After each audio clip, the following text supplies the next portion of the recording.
Everyone, সবাই কেমন আছেন? এখানে হচ্ছে পেনাংয়ের জর্জ টাউনের হচ্ছে বাতু ফ্রিঙ্গি বিচে চলে আসছে। ওখানে দেখতে পাচ্ছেন অনেক কবুতর আছে, এখানে স্পিড বোট আছে, তারপরে হচ্ছে বিভিন্ন বোট আছে যেগুলো হচ্ছে রাইড করার জন্য, সমুদ্রের একদম পাশে যাওয়ার জন্য।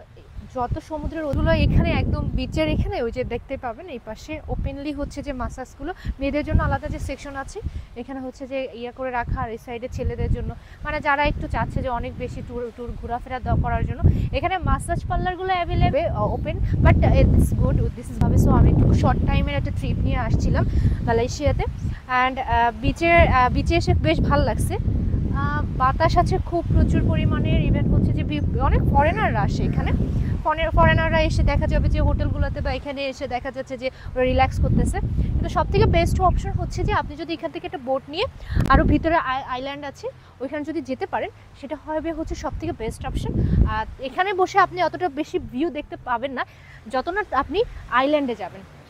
সো অনেকগুলো আইল্যান্ড কিন্তু আছে, যেমন লাঙ্কাতে আছে, পেনাঙ্গা আরেকটা হচ্ছে ফেমাস প্লেস, অনেকে এখানে আসে, তারপর অনেকে লাঙ্কাও যায়, লাঙ্কাতেও ঘুরে, আবার অনেকে পেনাঙ্গও ঘুরে। সো আমি স্পিড বোট এটা চালিয়েছিলাম, বোট যে বাইকগুলা, এই ওয়াটার বাইকগুলা।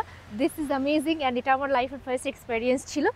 অ্যান্ড ওদিকে আমি একটা জিনিস দেখলাম যে এখানে একটা বিশেষত্ব জিনিসটা হচ্ছে পাহাড় আর হচ্ছে সমুদ্র একসাথে, যেটা আসলে কি মানে এটা পাওয়াটা আসলে রেয়ার। আমি পাহাড় এবং সমুদ্র একসাথে দেখে আমার খুব ভীষণ ভালো লাগছিল এখানে।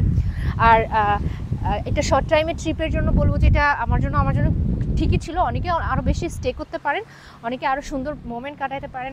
সো আমাকে যদি বলা হয় নেপালে আসলে ঘুরতে আসলে একটু হাতে টাইম নিয়ে ঘুরতে আসতে হবে, নাহলে কিন্তু রিগ্রেট করতে হয়। সো যতটুকু পারেন হাতে একটু টাইম নিয়ে একটু ঘুরতে আসবেন, দেখবেন যে বেশ ভালো লাগছে। সো এই পর্যন্ত হচ্ছে আমার এই ছোট্ট একটা বিচ নিয়ে আপনাদেরকে একটু ইনফরমেশন দেওয়া। সো জর্জ টাউন থেকে খুবই পাশে, এবং জর্জ টাউনের মধ্যেই হচ্ছে পেনাংয়ের জর্জ টাউনের মধ্যে হচ্ছে এই বিচটা অবস্থিত। সবাই ভালো থাকবেন, বাই।